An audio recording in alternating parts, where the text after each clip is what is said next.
The council chamber smelled of old wood and something darker, fear maybe, or the kind of desperation that clings to skin like smoke. I stood at the far edge of the room, my fingers twisted in the fabric of my black dress, the one I'd worn for 3 months straight now. Widow's weeds, they called them, as if grief had a uniform. The voices around the long table rose and fell like waves, discussing me as though I wasn't there. Perhaps in their minds, I wasn't. A widow with no children, no pack value, no alpha to speak for me. I was less than a shadow in their world. I was a problem that needed solving. The Northern Territories demand compensation, Elder Hrothgar said, his voice like gravel. We cannot afford another conflict. Not after the losses we sustained last winter. Then we give them what they want, another voice added. I didn't look up to see who. They all sounded the same lately, distant, clinical, ready to trade pieces on a board I'd never agreed to play on. We offer the widow. The words hung in the air like ice crystals, sharp and cold. My breath caught, but I didn't move. Couldn't move. This was what I'd expected, wasn't it? Ever since Thomas died in that pointless skirmish at the border, ever since his family turned their backs on me, I'd known this was coming. A woman alone was a liability. A widow without children was a bargaining chip. Outside, rain began to tap against the windows. A soft, rhythmic sound that reminded me of my mother's fingers on the kitchen table when she was anxious. She used to tell me that rain washed things clean, made room for new growth. I wanted to believe that. I needed to believe that. She's useless to us here, someone muttered. No bloodline, no strength. At least this way, she serves a purpose. My nails dug into my palms.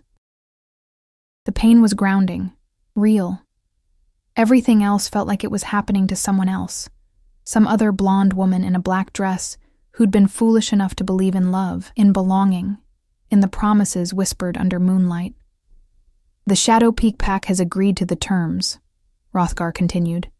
Their alpha will accept her as part of the treaty. It settles the debt and secures our eastern border. Shadow Peak. The name alone sent shivers through the gathered wolves. I'd heard stories. Everyone had. An isolated pack in the mountains, brutal and efficient, led by an alpha who rarely showed his face at the continental gatherings. They said he was scarred, inside and out. They said he'd killed his own father to take leadership. They said a lot of things, most of them designed to frighten children into obedience. And now I was to be sent there, offered like a piece of silver to close a deal. Does she even have a say? A younger voice. Uncertain. I recognized it. Caleb, one of Thomas's former friends. There was a pause, and I could feel eyes turning toward me, finally acknowledging my presence. She has a choice, Hrothgar said, though his tone suggested otherwise. She can accept the arrangement, or she can leave Packlands entirely. Become rogue. Rogue. The word tasted like ash. To be packless was to be nothing, to be hunted, to live in the spaces between civilized wolf society like a ghost. I'd seen rogues, the madness in their eyes, the way they moved like wounded animals. That wasn't survival. That was a slow death. I lifted my head then, meeting Hrothgar's gaze for the first time. His eyes were hard, empty of compassion. This was business. I was business. When? My voice came out steadier than I felt. 3 days, they'll send an escort to the border. 3 days. 72 hours to pack up a life that had already been packed away, sorted, diminished into something that could fit in a single bag. The meeting dissolved around me, wolves dispersing into the rain-soaked evening. I stood there a moment longer, feeling the weight of the empty room, the silence that felt louder than all their voices combined. This building had witnessed my mating ceremony 2 years ago. Thomas had smiled at me from across this very floor, his hand outstretched, his eyes full of promises he'd never get to keep. I walked out into the rain without bothering to cover my head. The water was cold, cleansing. It soaked through my dress, plastered my pale hair to my skull. But I didn't care. I wanted to feel something other than the numbness that had taken residence in my chest. My small cottage at the edge of Packlands looked even more pathetic in the downpour, a structure barely holding itself together, much like me. Inside, everything was exactly as I'd left it. The half-empty cup of tea on the counter, the book spine up on the chair. The photograph of Thomas in his uniform, smiling that crooked smile that had first caught my attention. I picked up the frame, studied his face. "They're sending me away," I whispered to the image. "To the mountains. To settle your debts." He didn't answer. He never would again. That night I didn't sleep. I sat by the window and watched the storm rage, thinking about my mother's words. She'd died when I was 16, too young, too sudden, a fever that took her in 3 days. Before she'd slipped away, she'd gripped my hand and told me to be brave, to be kind, that strength wasn't always loud or obvious. "You have a gentle heart," she'd said, her voice barely a whisper. "Don't let them convince you it's weakness." But they had convinced me, hadn't they? I'd spent 2 years trying to be smaller, quieter, more acceptable. And where had it gotten me? Widowed, rejected, and now being shipped off like unwanted cargo. The rain continued through the next day, and the day after. I packed what little I owned: clothes, a few books, the photograph. Everything else belonged to Thomas's family, or to the pack, or to a version of myself I no longer recognized. On the 3rd morning, the sun finally emerged, weak and uncertain. I dressed in simple traveling clothes, dark pants, a warm sweater, boots that had seen better days. I braided my wet hair back from my face and took one last look around the cottage. This hadn't been home for a long time, maybe it never was. The escort arrived at midday, 3 wolves I didn't recognize, their expressions neutral and professional. They didn't speak much, just gestured for me to follow. No one from my former pack came to see me off. Not Caleb, not Thomas's sister, not even Hrothgar to ensure his bargain was properly delivered. I was already forgotten. We traveled north for 2 days, the landscape gradually shifting from rolling hills to rocky terrain. The air grew thinner, colder. Pine trees crowded the path, their branches heavy with the weight of recent snow. This was wild country, the kind of place where civilization felt like a distant memory. On the evening of the 2nd day, we crested a ridge, and I saw it, Shadow Peak territory. The mountains rose like jagged teeth against the darkening sky, their peaks shrouded in mist. Somewhere in those shadows was the pack I'd been sold to, the alpha who'd agreed to take me in exchange for peace. My escorts led me to a way station at the border, a sturdy cabin built for travelers between territories. Inside, a fire crackled in the hearth, and several wolves waited. They wore the Shadow Peak insignia on their jackets, a crescent moon bisected by a mountain peak. "You're the offering?" one of them asked, looking me up and down with barely concealed disappointment. "I'm Sarah," I said quietly, forcing myself to meet his eyes. "From Clearwater Pack." "Right." He exchanged glances with his companions.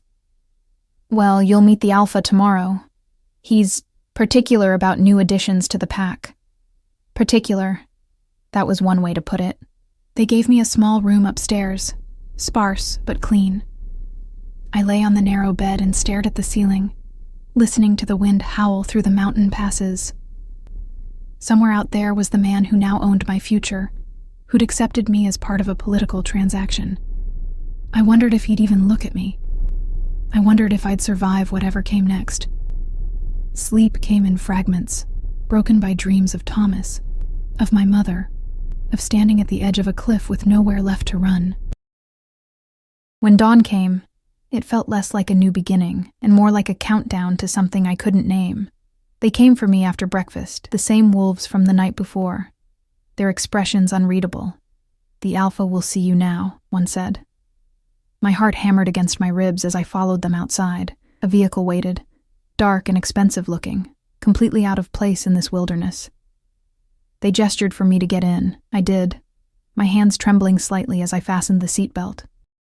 We drove deeper into Shadow Peak territory, the road winding through dense forest and along cliff edges that made my stomach drop. Finally, after what felt like hours, we emerged into a clearing. The pack house rose before me like something from another era, stone and timber, massive and imposing, built into the mountainside itself. Wolves moved around the grounds, all of them carrying themselves with a confidence I'd never seen in Clearwater. These weren't soft pack members comfortable in their safety. These were warriors, survivors, predators in the truest sense. I was led inside, through corridors lined with dark wood and lit by firelight. The air smelled of pine and something wild, untamed. My escort stopped before a heavy oak door. "Wait here," one said, then knocked 3 times. "Enter." The voice from inside was deep, rough, carrying an authority that made my wolf want to submit before I'd even seen him. The door opened. The office was dimly lit, a fire burning low in a stone fireplace. Behind a massive desk sat a man who made the room feel smaller just by existing in it. He didn't look up immediately, his attention focused on papers spread before him. I stood in the doorway, waiting, my pulse loud in my ears. Then he lifted his head, and our eyes met. The world stopped. Everything in me, every cell, every instinct, every broken piece, suddenly screamed the same word, the one I'd never expected to hear again, the one I'd thought died with Thomas: mate. His eyes widened fractionally, the only sign that he felt it too. They were gray, like storm clouds, like the mountain mist, like nothing I'd ever seen. A scar cut through his left eyebrow, another traced his jawline. He was beautiful in a savage, untamed way that stole my breath. He stood slowly, his gaze never leaving mine, and I realized he was even larger than I'd thought. Easily over 6 feet, broad-shouldered, built like the mountains he ruled. "You," he said, his voice rough with something between wonder and disbelief. "You're—" The bond thrummed between us, undeniable, impossible, terrifying. This man, this alpha who'd accepted me as part of a treaty, who'd taken me in like unwanted goods, was my fated mate. And from the look on his face, he hadn't expected this any more than I had. "What is your name?" His voice had softened, though it still carried that commanding edge that made my spine straighten involuntarily. "Sarah." The word came out barely above a whisper. "Sarah Ashford." He moved around the desk, each step deliberate, predatory. Not threatening, at least not in the way I'd feared, but overwhelming in its intensity. The mate bond pulled at me like a tide, urging me closer, but I held my ground. Years of disappointment had taught me caution, even when every instinct screamed otherwise. "Ashford," he repeated, as if tasting the name. "They told me you were widowed, that Clearwater was offering you as compensation." The last word dripped with barely controlled anger, though I sensed it wasn't directed at me. "Yes." I clasped my hands together to stop them shaking. "My husband died 4 months ago." The pack decided I was more useful as a bargaining chip than as a member. Something dangerous flickered in his eyes. "And you agreed to this?" "I agreed to survive," I said, surprised by the steadiness in my voice. The alternative was becoming rogue. He studied me for a long moment, those gray eyes seeming to see through every defense I'd carefully constructed. "My name is Dante Novak. I'm Alpha of Shadow Peak Pack." He paused, his jaw tightening. "And apparently, I'm your mate." The word hung between us, heavy with implications neither of us seemed ready to address. "I didn't know," I said quickly. "I had no idea. Thomas, my late husband, he wasn't my fated mate. But I thought that didn't matter. I thought love was enough." "And was it?" The question caught me off guard. "For a while," I admitted. "Until it wasn't." Dante turned away, running a hand through his dark hair. It was longer than typical for an alpha, brushing his collar. "This complicates things considerably." "I can leave." The offer escaped before I could think it through. "I don't want to be a complication. I've been enough of one already." He whirled back to face me, moving so fast I took an involuntary step back. "No." The command in that single word was absolute. "You're not leaving. You're my mate. That changes everything." "Does it?" I met his gaze, fighting the urge to look away. "You accepted me as part of a treaty, a political arrangement. Just because we're fated mates doesn't mean—" "It means everything." He closed the distance between us in 2 strides, stopping just close enough that I could feel the heat radiating from him. "I've led this pack for 8 years, Sarah. 8 years of alliances and treaties and arrangements. I've never felt this." His hand lifted, hovering near my face but not quite touching. "Tell me you don't feel it too." I did. God help me. I felt it like lightning in my veins, like coming home after years of being lost, but I'd felt something similar with Thomas, hadn't I? And look where that had led. I feel it, I whispered. But feeling isn't enough. I learned that the hard way. His hand dropped, and something like pain crossed his features before he masked it. You're right to be cautious. I won't push you. He stepped back, creating distance that felt both necessary and agonizing. But you'll stay here, in the pack house, under my protection. We'll figure out the rest as we go. Before I could respond, a knock sounded at the door. What? Dante's voice had gone cold again. The brief vulnerability vanished. The door opened to reveal a woman with sharp features and intelligent dark eyes. She looked at me with undisguised curiosity. The council is here, Alpha. They're asking about the Clearwater arrangement.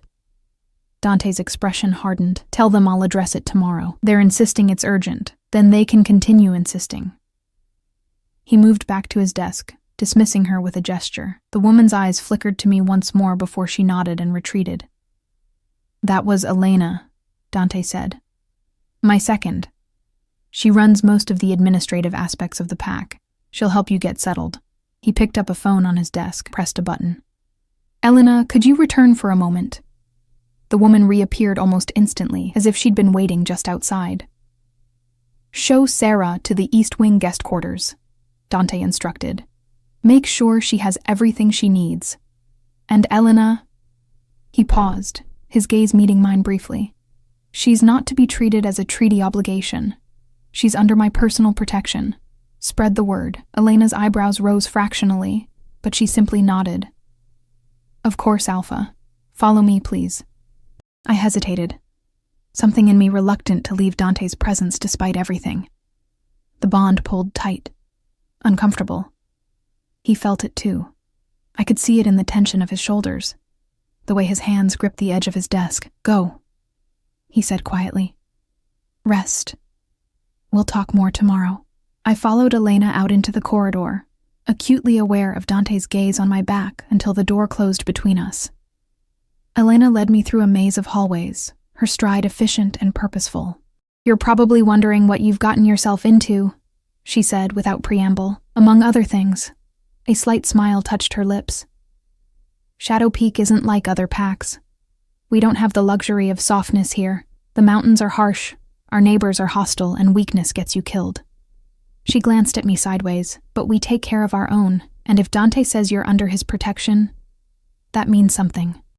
We climbed a staircase to the second floor, entering a wing that felt distinctly different from the rest of the house, brighter, warmer, with large windows overlooking the mountain valley below. These are the family quarters, Elena explained, opening a door to reveal a spacious room decorated in warm earth tones.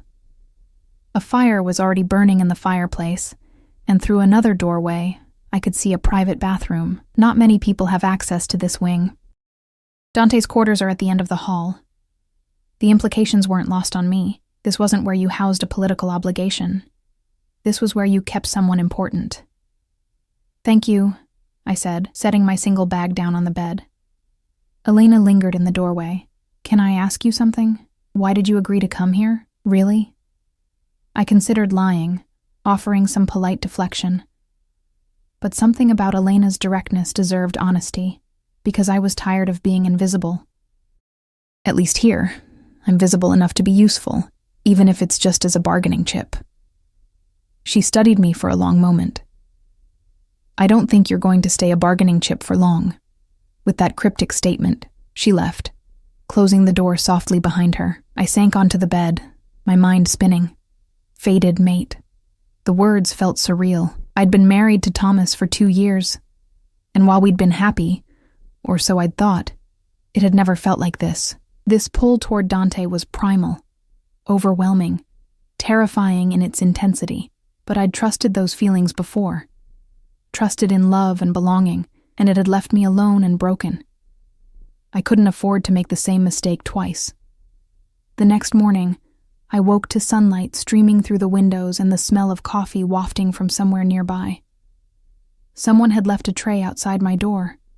Breakfast, still warm, with a note in neat handwriting.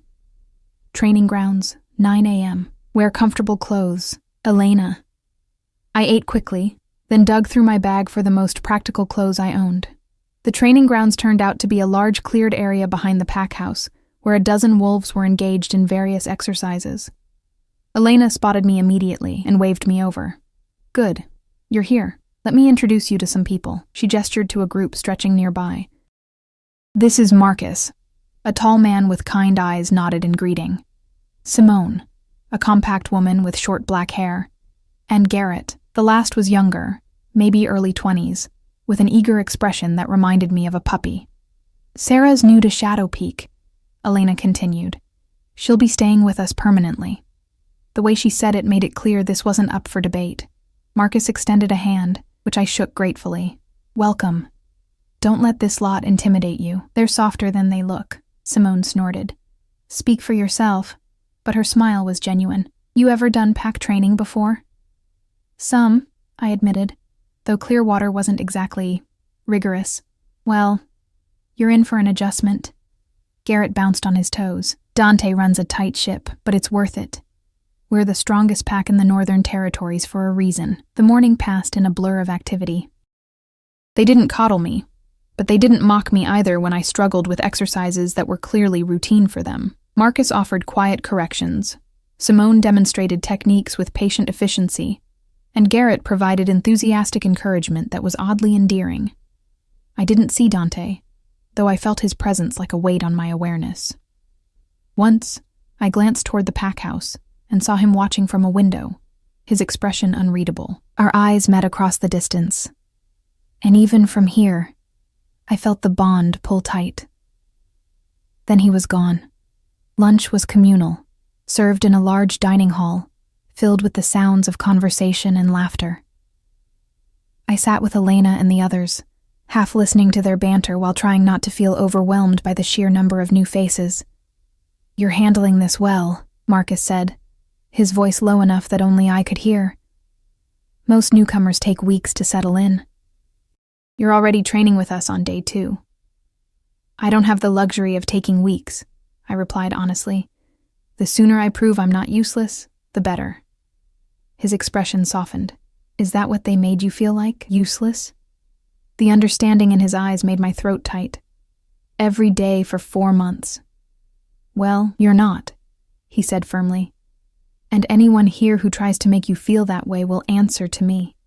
And more importantly, to Dante." That evening, Elena knocked on my door with an armful of clothes. "Dante's orders," she said at my questioning look. "He noticed you don't have much. These should fit." The clothes were high quality, practical but well made, in styles that suited me. I ran my fingers over a soft sweater, overwhelmed by the gesture.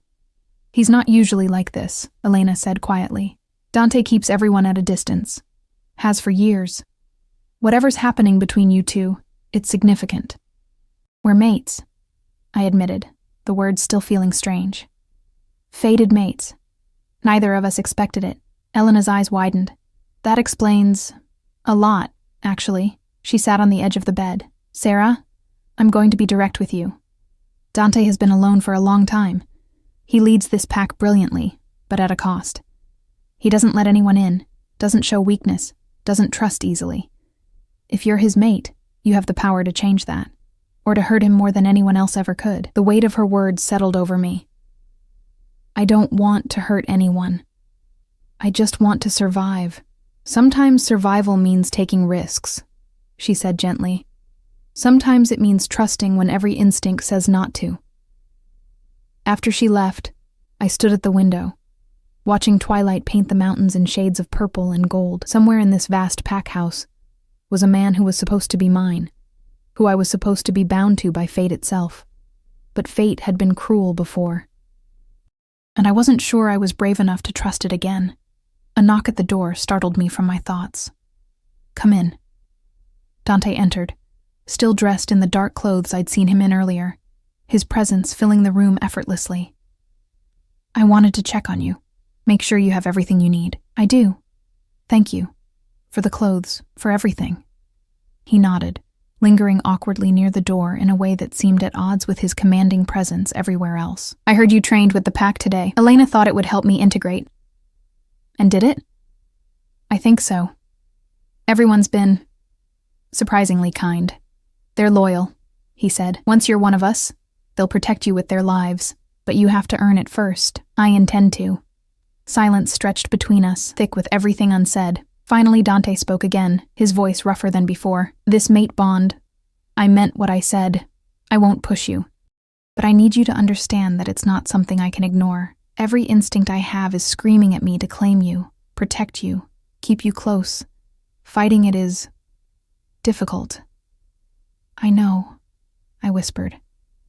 I feel it too. He took a step closer, then stopped himself. But you're not ready. No. The admission hurt, but it was true.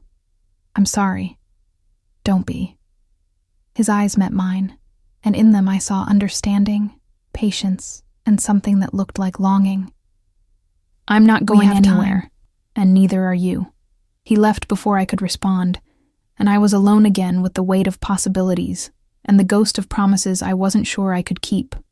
The weeks that followed developed a rhythm I hadn't expected, one that felt almost normal, despite the constant awareness of Dante's presence threading through every day.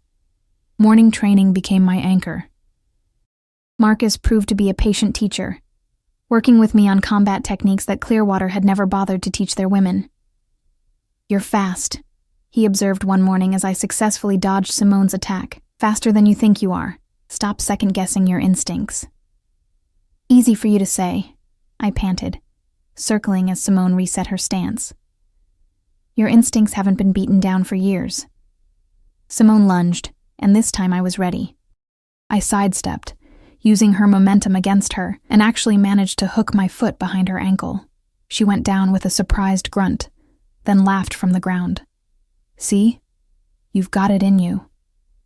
From across the training grounds, I felt Dante's gaze. He often watched from a distance, never interfering, but always present. The bond hummed stronger when he was near, a constant reminder of what existed between us.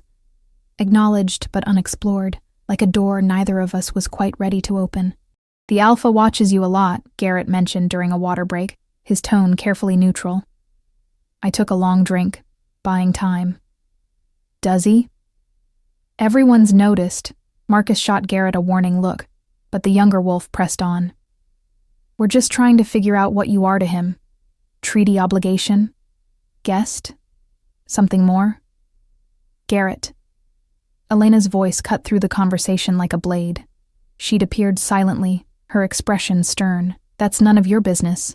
I was just being nosy. Stop it. She turned to me. Dante wants to see you in his office after training. My stomach flipped.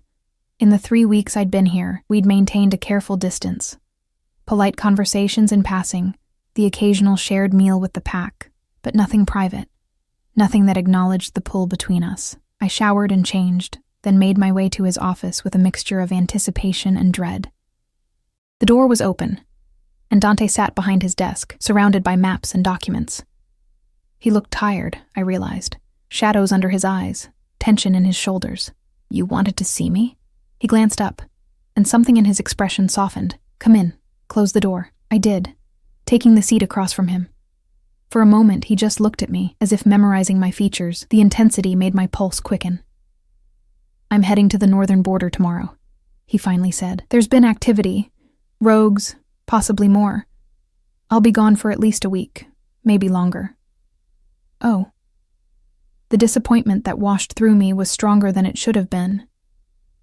Elena will be in charge while I'm gone. She knows to look out for you. He paused, his jaw working. But I wanted you to know before I left.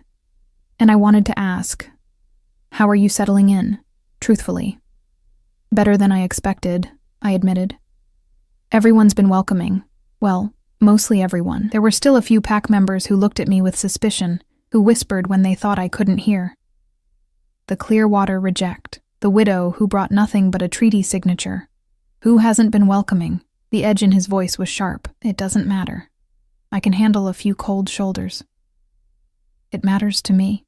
He stood, moving to the window that overlooked the training grounds. You're part of this pack now, Sarah. My mate, even if we haven't. Even if you're not ready for that yet, you're still mine to protect.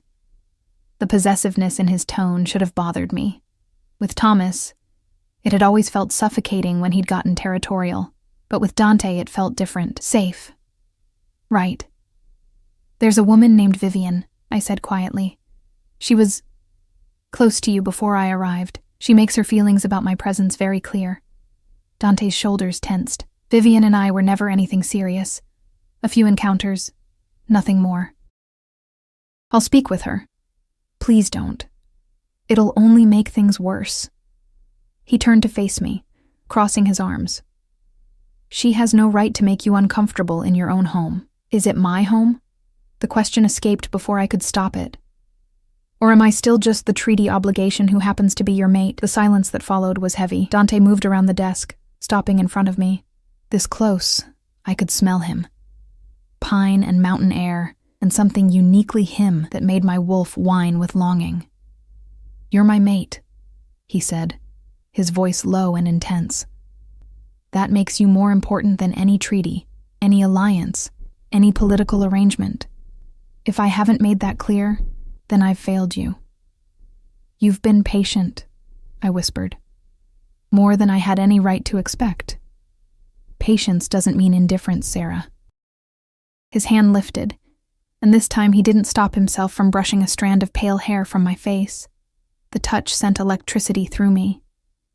Every day, I fight the urge to claim you, to make you undeniably mine in every way that matters, but I also see the fear in your eyes, the hesitation. You've been hurt. You need time. So, I give you space, even when it kills me. My eyes burned. No one had ever looked at me the way Dante did, like I was precious, necessary, worth waiting for. I'm trying, I said, my voice breaking slightly, to trust this, to trust you. But Thomas, I'm not Thomas. There was no anger in the statement, just certainty. I will never be Thomas. What you had with him, what he made you feel, that's not what this is. This is deeper, permanent, the kind of bond that doesn't break. That's what scares me. The admission felt like stepping off a cliff. What if I'm not enough? What if the mate bond isn't enough? Dante's other hand came up to cup my face. His touch gentle despite his strength. You are everything, he said fiercely. Not because of the bond, but because of who you are. I've watched you these past weeks. Your kindness with Garrett when he's annoying. Your patience with Marcus's endless corrections. Your determination to prove yourself even when you don't have to. You're strong in ways that have nothing to do with physical power. That's what makes you worthy, Sarah. That's what makes you mine. A tear slipped down my cheek, and he wiped it away with his thumb. The tenderness of the gesture broke something in me. And suddenly I was leaning into him, my forehead resting against his chest as his arms came around me. We stood like that for a long moment, just breathing together, the mate bond singing with contentment at the contact. It wasn't acclaiming, wasn't even really romantic, but it felt like a beginning. Come back safe, I whispered against his shirt. Always. He pressed his lips to the top of my head, a brief kiss that promised more. And when I do, we'll talk. Really talk. About us, about the future, about everything. The week Dante was gone felt strangely empty. I threw myself into training, into learning the pack dynamics, into making myself useful. Elena put me to work helping with administrative tasks, filing, organization, coordinating supply runs. It was tedious but necessary, and it gave me a window into how the pack actually functioned. You're good at this, Elena commented on the fourth day, reviewing a schedule I'd created for patrol rotations. Have you considered taking a more formal role? Like what? Pack coordinator, maybe. Someone who handles logistics, keeps everything running smoothly. We haven't had one since Dante's mother died. She paused. That was 6 years ago. He's been doing everything himself since then. The image of Dante, alone and overworked, carrying the weight of an entire pack on his shoulders, made my chest ache. I'd like that, I said. To help, to be useful. You're already more than useful, Sarah. But having an official role would cement your position. Make it clear you're not just the alpha's mate, but a functioning member of pack leadership. That evening, Vivian cornered me in the hallway outside the dining room. She was beautiful in a sharp-edged way. Dark hair, amber eyes, the kind of confidence that came from never being rejected. "You think you're special," she said without preamble, "because you're his mate. But the bond doesn't mean anything if you're too weak to claim it." I met her gaze steadily, refusing to be intimidated. "What I am to Dante is between him and me. Not you. He'll get tired of waiting." Her smile was cruel. Men like him need strength, passion. Not some frightened widow who can't let go of her dead husband.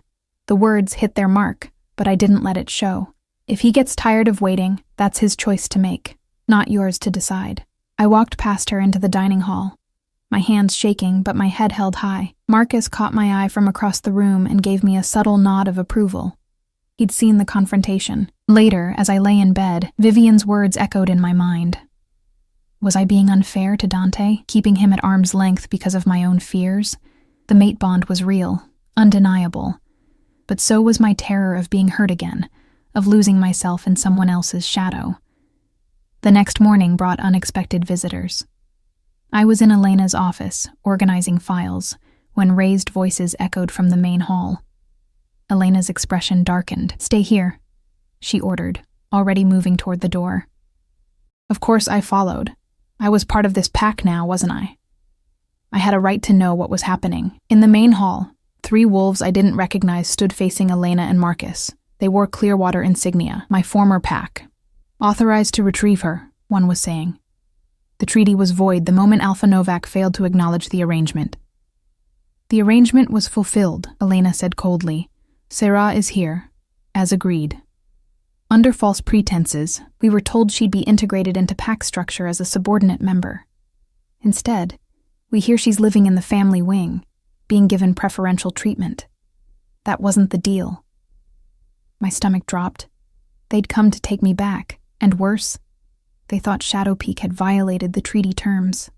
"Sarah's position in this pack is not up for negotiation." Marcus's voice was hard. "She stays. Then Clearwater will consider the treaty broken. We'll have no choice but to respond accordingly." "Are you threatening us?"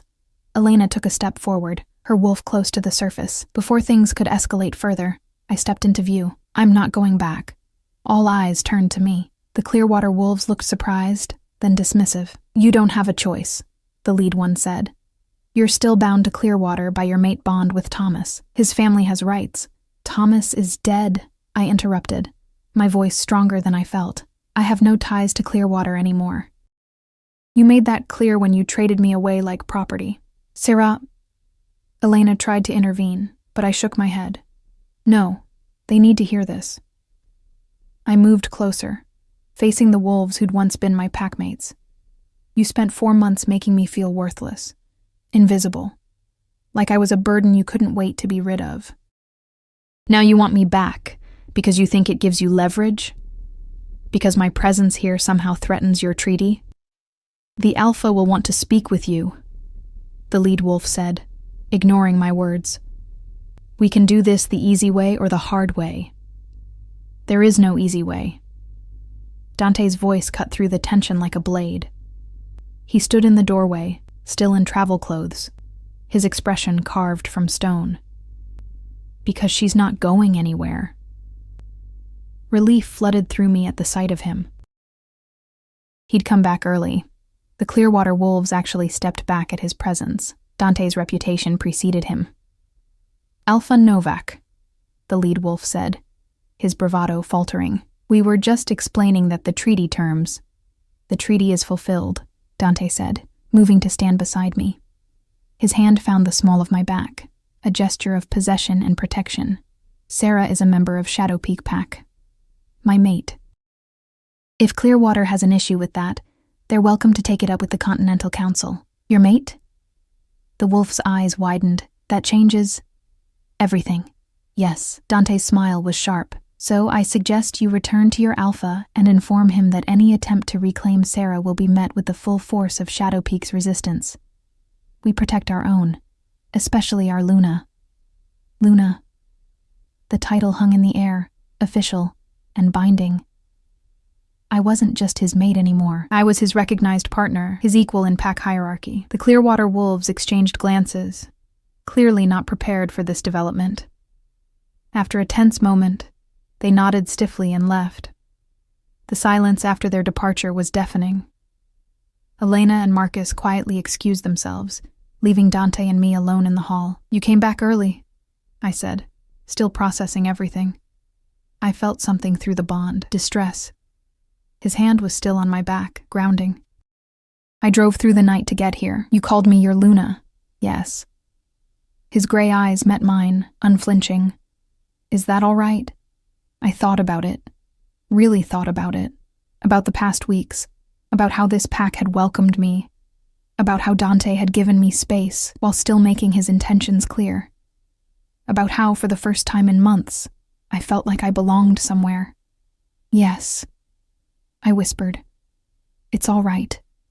Something fierce and possessive flared in his expression. "Sarah, I'm not ready for everything," I said quickly. "But I'm ready for this. For us to try. Really try." He pulled me into his arms, holding me tight against his chest. I could feel his heart pounding, matching the rhythm of my own. "That's enough," he murmured into my hair. "That's more than enough." The following weeks transformed something fundamental between us. Dante didn't push, but he didn't hide anymore either. He'd find me in Elena's office and work alongside me, our shoulders brushing as we reviewed supply lists. He'd sit beside me at communal meals, his hand occasionally finding mine under the table. Small touches, gentle progressions, building trust one moment at a time. The pack noticed. How could they not? Their alpha, who'd been solitary and distant for years, was suddenly attentive, protective, openly affectionate with the pale-haired woman who'd arrived as a treaty obligation and stayed as something far more significant. Vivian stopped her pointed comments after Dante pulled her aside for a private conversation. Whatever he said, she emerged pale-faced and didn't meet my eyes again. I felt a twinge of guilt, but Elena dismissed it. "She needed boundaries set," she said firmly. "You're Luna now. That means something here." Luna. I was still adjusting to the title, to what it meant. Elena had started teaching me the administrative responsibilities, dispute mediation, resource allocation, pack member welfare. It was overwhelming and exhausting, and somehow deeply satisfying. For the first time in my life, I felt genuinely useful. One evening, about 6 weeks after the Clearwater confrontation, Dante found me in the library. I'd discovered the room by accident. A cozy space filled with books that smelled of aged paper and cedar. I was curled in a window seat, watching snow fall over the mountains. "Mind if I join you?" he asked from the doorway. I gestured to the space beside me, and he settled in, his warmth immediately chasing away the chill from the glass. For a while, we just sat together in comfortable silence, watching the world turn white. "Tell me about your mother," he said eventually. "You've mentioned her a few times, but never in detail." The request surprised me. Thomas had never asked about my family, had never seemed interested in the parts of me that existed before him. "She died when I was 16, I said softly. "Fever. It took her in 3 days. I'm sorry." She was gentle, kind. Everyone in our old pack loved her because she made them feel seen. I smiled at the memory. She used to tell me that strength wasn't always loud, that sometimes the bravest thing you could do was stay soft in a hard world. She sounds wise. She was. I think she would have liked you. The admission felt significant. She would have appreciated how patient you've been with me. Dante's hand found mine, our fingers interlacing naturally. "Tell me about Thomas." I stiffened, but he squeezed my hand gently. "I need to understand what hurt you," he continued. "Not to compete with his memory, but to know what shadows I'm helping you navigate." Taking a breath, I tried to put it into words. Thomas was charming, confident. He made me feel special when we first met, like I was the only person in the room. I thought that was love. I paused, watching snowflakes dance, but after we mated, things changed. He was always busy, always had somewhere else to be. I felt like an accessory he'd acquired and then forgotten about. When he died, I grieved, but I also felt relieved, and then guilty for feeling relieved. "That's not unusual," Dante said quietly. "Grief is complicated. His family blamed me, said I was a distraction, that if he hadn't been worrying about me, he wouldn't have been careless during that border skirmish. My throat tightened. Maybe they were right. They weren't. Dante's voice was firm. Sarah, whatever happened to Thomas, it wasn't your fault.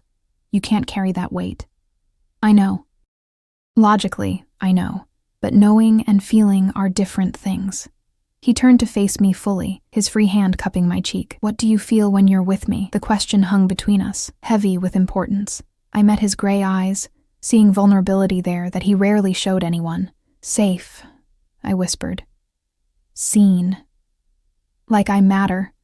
Not because of what I can do for you, but because of who I am. You do matter. His thumb traced my cheekbone, more than you know. The moment stretched, charged with possibility. Slowly, giving me every opportunity to pull away, Dante leaned closer. His lips brushed mine, soft, questioning, achingly gentle. The mate bond flared like wildfire, and I found myself responding, my hand sliding up to tangle in his hair. The kiss deepened, and for the first time since arriving at Shadow Peak, I let myself feel the full force of the connection between us. It was overwhelming and terrifying, and absolutely right. When we finally broke apart, both breathing hard, Dante rested his forehead against mine. I've wanted to do that since the moment you walked into my office. I know, I said, unable to stop the smile. I could feel it. The bond? Yes, but also just you, the way you look at me. He smiled then, genuine and warm, transforming his usually stern features into something breathtaking. How do I look at you? Like I'm worth something. Like I'm worth everything. You are. He kissed me again, shorter but no less intense. Stay with me tonight. Just sleep, he added quickly, seeing my expression. I just want to hold you. My heart hammered, but I nodded. We made our way to his quarters, larger than mine, decorated in dark woods and deep colors that suited him. The bed was enormous, and I felt suddenly nervous as he handed me one of his shirts to sleep in. I'll give you privacy to change, he said, stepping into the bathroom. I slipped out of my clothes and into his shirt, which fell to mid-thigh. It smelled like him, and my wolf purred with contentment. When he emerged, he'd changed into sleep pants, his chest bare. Scars traced his torso, testament to battles fought and survived. We climbed into bed, and he pulled me against him, my back to his chest, his arm wrapped around my waist, holding me close but not constraining. This okay? He murmured against my hair. Yes. And it was. More than okay. It felt like coming home. I woke to gray morning light and the sound of shouting outside. Dante was already up, pulling on clothes, his expression dark. What's wrong? I sat up, clutching the blanket. Border alarm. He grabbed a shirt. Stay here. I'll send someone too. No. I was already out of bed, searching for my clothes. I'm Luna. If there's a threat, I should be there. He looked like he wanted to argue, but something in my expression stopped him. Stay behind me. Don't take unnecessary risks. We rushed downstairs to find the main hall in controlled chaos. Elena was barking orders, wolves gearing up with practiced efficiency. Marcus spotted us and jogged over. Rogue pack, he said grimly. At least 20, moving fast toward the eastern border. They've already hit 2 outlying homes. Casualties? Dante's voice was pure alpha now, cold and commanding. None yet, but the Morrison family is trapped. They have cubs. Dante's jaw clenched. Assemble strike teams. I want... Let me go. The words were out before I could think them through. Everyone turned to stare at me. The Morrison home. I know the layout. Elena had me study all the outlying properties last week for the supply coordination. I can guide a rescue team through the back passage. Absolutely not. Dante's voice was steel. You're not trained for combat, but I'm fast. You said so yourself, remember? Marcus said it during training. I looked at Marcus, who seemed torn between agreement and concern. I don't have to fight. Just guide the team in and out quickly. While the rogues are focused on the front, we extract the family from the rear. She has a point, Elena said reluctantly. The Morrison place has that old mining tunnel exit. Most of us don't know exactly where it surfaces. Dante looked at me, conflict warring in his eyes. The alpha in him wanted to refuse, to keep me safe, but he also respected competence, valued those who stepped up when needed. "You stay with Marcus at all times," he finally said. "At the first sign of danger, you run. Understood?" "Understood." 20 minutes later, I was in tactical gear, running through the forest with Marcus and 5 other wolves. The Morrison property came into view, a sturdy cabin with smoke rising from the chimney. Around it, I could see movement, the rogues circling like predators. "There." I pointed to an outcropping of rocks. "The tunnel entrance is behind those boulders. It leads directly to their basement." Marcus nodded, signaling the team to move. We crept through the underbrush, using the terrain for cover. My heart pounded so hard I thought it might burst, but I forced myself to focus. The Morrison family, parents and 3 young cubs, were counting on us. We reached the boulders without incident. Marcus and another wolf shifted the heavy rocks aside, revealing a dark opening. "I'll go first," Marcus whispered. "Sarah, you're in the middle. Everyone else watch our backs." The tunnel was cramped and dark, barely tall enough to crouch through. I could hear my breathing echoing off the stone walls, feel the weight of earth above us, but I kept moving, following Marcus's shadowy form ahead. We emerged into the Morrison basement. Above us, we could hear shouting, snarling, the rogues demanding entry. Marcus moved to the stairs, ascending quietly. I followed, along with 2 others. The Morrison family was huddled in their kitchen, the father standing protectively in front of his mate and cubs. His eyes widened when he saw us. "Back door is blocked," he whispered urgently. "They're trying to break through. We're going through the basement," Marcus said quietly. "Move fast. Stay quiet." "Can the cubs manage the tunnel?" "They'll manage." Mrs. Morrison gathered her children close. "Thank you for coming." We ushered them toward the basement stairs just as glass shattered above. The rogues were breaking in. Marcus cursed, shoving the family forward. "Go, go." I helped Mrs. Morrison with the youngest cub, practically carrying him down the stairs. Behind us, I could hear the rogues entering the house, their footsteps heavy above our heads. We'd almost reached the tunnel when one of them appeared at the top of the basement stairs. His eyes locked on us, and he let out a howl that chilled my blood. "Move!" Marcus roared, physically throwing the Morrison family toward the tunnel opening. The other Shadow Peak wolves formed a defensive line, shifting into their wolf forms. I grabbed the youngest Morrison cub and ran, not looking back even as snarls and screams erupted behind us. The tunnel seemed longer now, endless. But I kept pushing forward. Behind me, I could hear the family scrambling, could hear fighting sounds echoing from the basement. We burst out into daylight, and I nearly sobbed with relief. Dante was there, along with a dozen other pack members. His eyes found me immediately, scanning for injuries. "The others?" he demanded. "Still inside, holding off."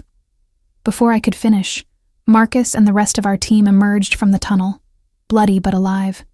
The last one through collapsed the tunnel entrance behind them with a carefully placed charge, sealing it. "The rogues?" Mrs. Morrison asked, clutching her cubs. "Trapped in your basement for now," Marcus panted. "But they'll find a way out eventually. We need to move." Dante had already organized evacuation for all outlying families.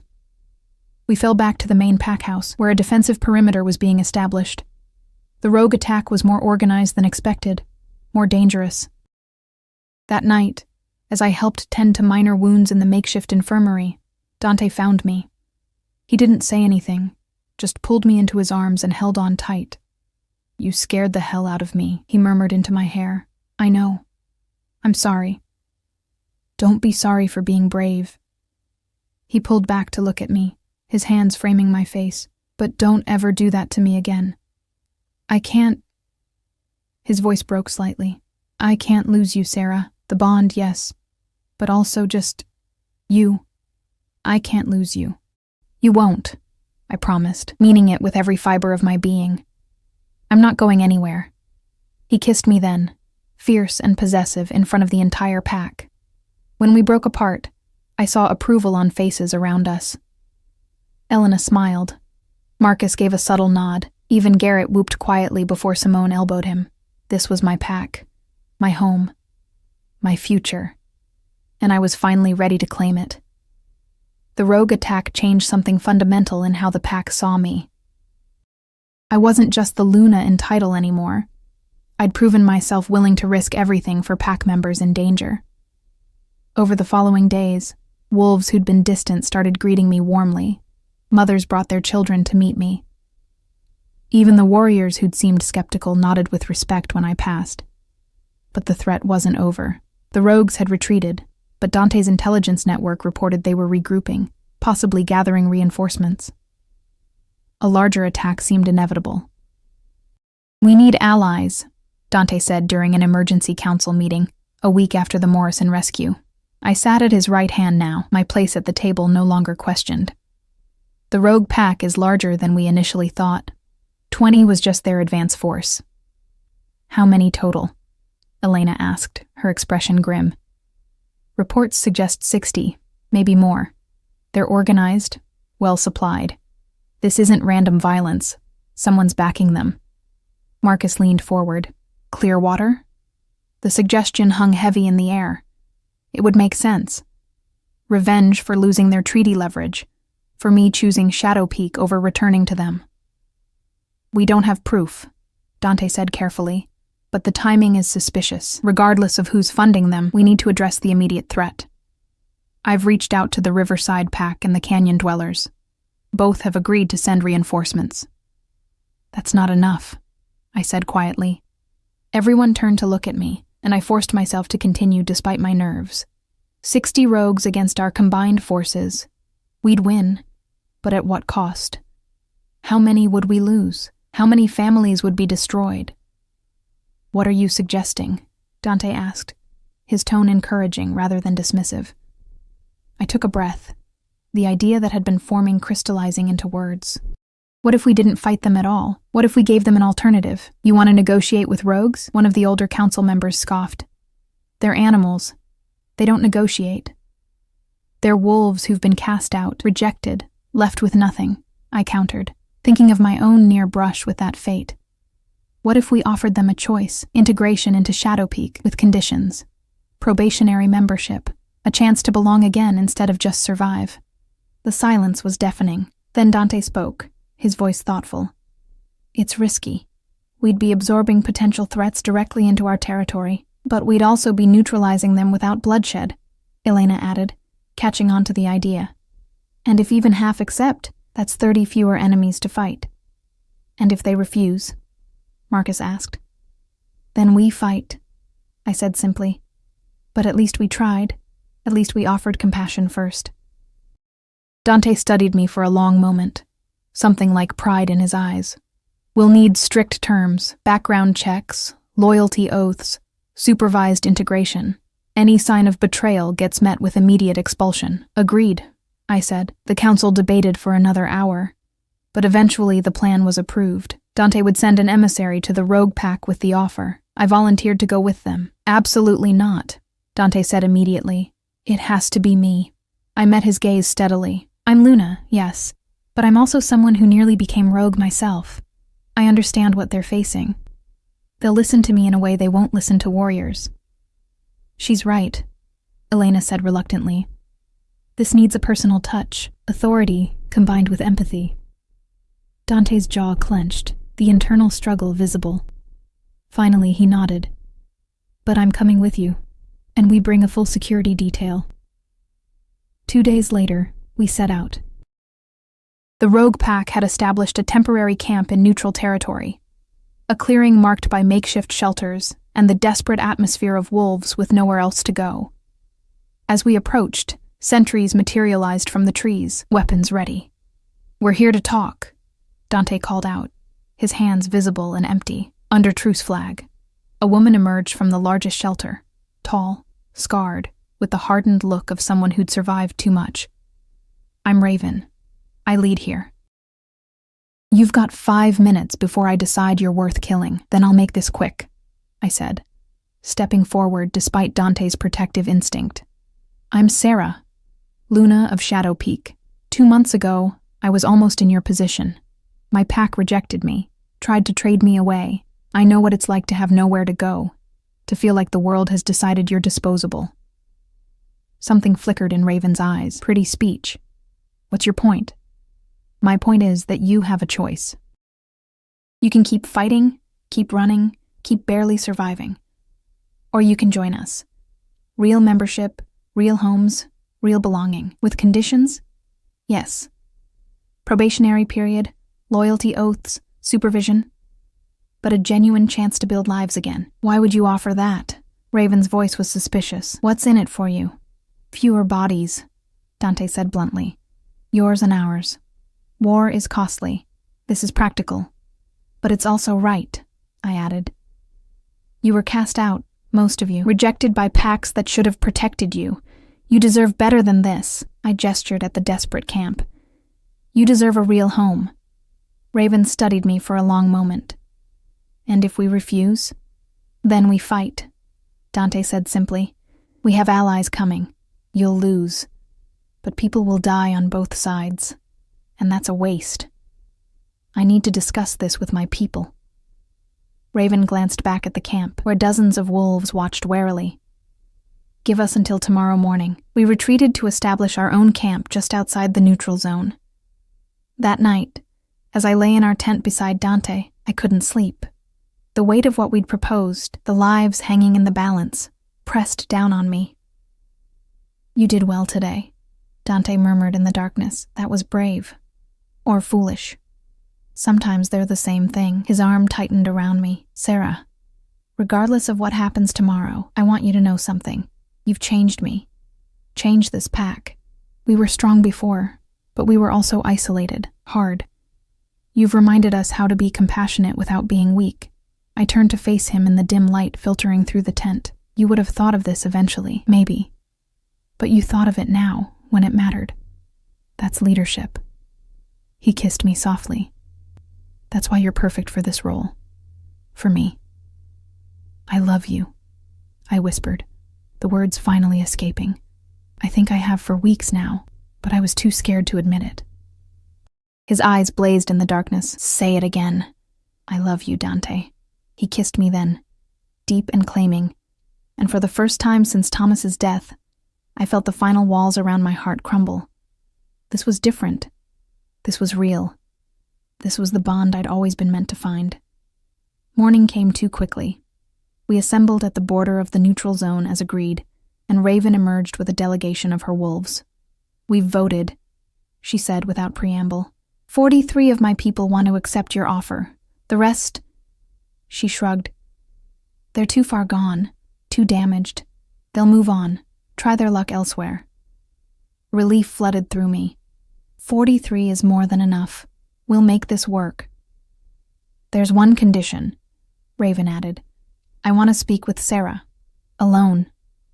Dante tensed, but I squeezed his hand. It's fine. Raven and I walked a short distance from the others, stopping beside a stream that marked the boundary line. For a moment, she just looked at me, her expression unreadable. You meant what you said, she finally spoke, about knowing what rejection feels like. Every word. Then you understand what you're asking of us. To trust again.